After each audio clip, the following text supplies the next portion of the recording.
120,000 եւ ավելի աշխատավարձ ստացող ասելով կառավարությունում ի նկատի ունեն այն մանկավարժներին, ովքեր աշխատում են համապատասխան աշակերտ թիվ ունեցող դպրոցներում, ովքեր պարտադիր ունեն 1 դրույքաչափ, դասղեկություն, գրավոր աշխատանքներ հանձնարարելու լիազորություն եւ այլն։ Այսպիսի ծանրաբեռնված մարդ օրինակ 30 դպրոցում չկա ու մարզում էլ է քիչ, հետեւաբար 120,000 հաստատ չեն վճարվում, 30 դպրոցի տնօրենն է պարզաբանում։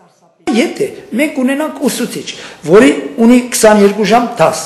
դասարանի ղեկավար է եւ նաեւ գրավոր աշխատանքների համար է վարձատրվում, անպայման նա այդքան գումար կստանա։ Հետո ասում են 116,000 դրամ է կազմում։ Գիտեն թե ինչքան որ կազմի, այդքան պիտի ստանան։ Դրա համար սոցվճարներ կան, հարկեր կան, տուրքեր կան, հաշվարներ կան, հաշվարվային աշխատավարձը ուրիշ է, արձերն ստանալիք աշխատավարձը ուրիշ է։ 1 դրույքաչափ ունեցողները քիչ են, 1-2 ասում է տնօրեն Լենդրուշ Մանուկյանը ու հավելում, կան ուսուցիչներ, որ վճարվում են անգամ նվազագույն աշխատավարձի չափով։ Ուսուցիչ ունենք, որ 30,000 է վարձ վճարվում, նվազագույն աշխատավարձի չափով։ Ասենք թե մենք ունենք հայ եկեղեցու պատմության ուսուցիչ, դպրոցում այդ ամբողջ դասը կազմում է 5 ժամ։ Նրան որտեղից տաս 120,000։ Այսօր մենք չունենք ուսուցիչ, որ 120,000 դրամ կազմի իրեն հաշվարկային աշխատավարձը։ Ինչու՞, որովհետև նա չունի այդքան։ Մեկը ունի 1 դրույք դաս, ասենք ռուսաց լեզվի ուսուցիչը, ունի 122 ժամ դաս։ Նորմալ նախատեսված ծանրաբեռնվածություն եւ մեզ մոտ մեր աշակերտների թվից ելնելով մեր ֆինանսական վիճակից ելնելով մեր մոտ ուսուցչի դրույքաչափը սանվալել է 85,000 դրամ այդ ուսուցչուհու հաշվարկային աշխատավարձը կազմում է 91,000 դրամ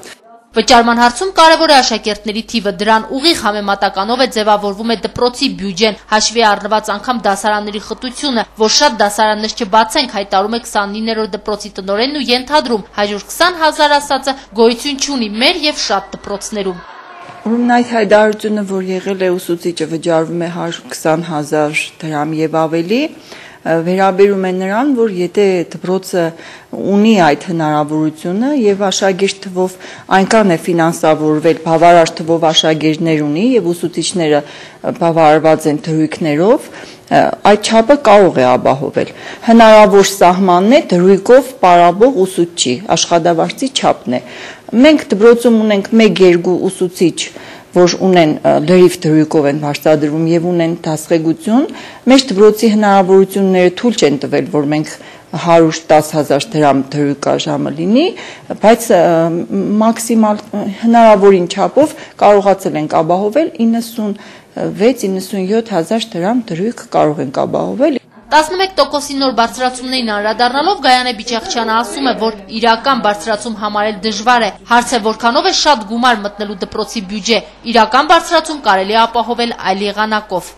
Իմ կարծիքով շատ լավ կլիներ, որ եթե բարձրացվեր ուսուցիչների աշխատավարձը, ոչ թե այս դրույքաժամը պակասեցվեր, այսինքն 22 ժամը չհամարվեր դրույք, ասենք 20 ժամը կամ ինչպես առաջ 18 ժամը։ Փաստորեն մեխանիկորեն կբարձրանար ուսուցչի աշխատավարձը, ծանրաբեռնվածությունը կքչանար, ավելի օպտիմալ կլիներ ուսուցչի աշխատանքը։ Ամալիա Արիստակեսյանը մաթեմատիկայի ուսուցիչ է ու միևնույն ժամանակ ֆիզիկայի լաբորատորիան է ղեկավարում 22 ժամ, այսինքն 1 դրույքաչափ չունի ու վճարվում է այս մարզի դպրոցներում միջինը համարվող 50,000 դրամով։ Ասում են 120,000 դրամ ուսուցչի դրույքը այս պահին երևի 90-ից 96,000 դրամ է տադանվում կախված դպրոցի աշակերտության քանակից, որովհետև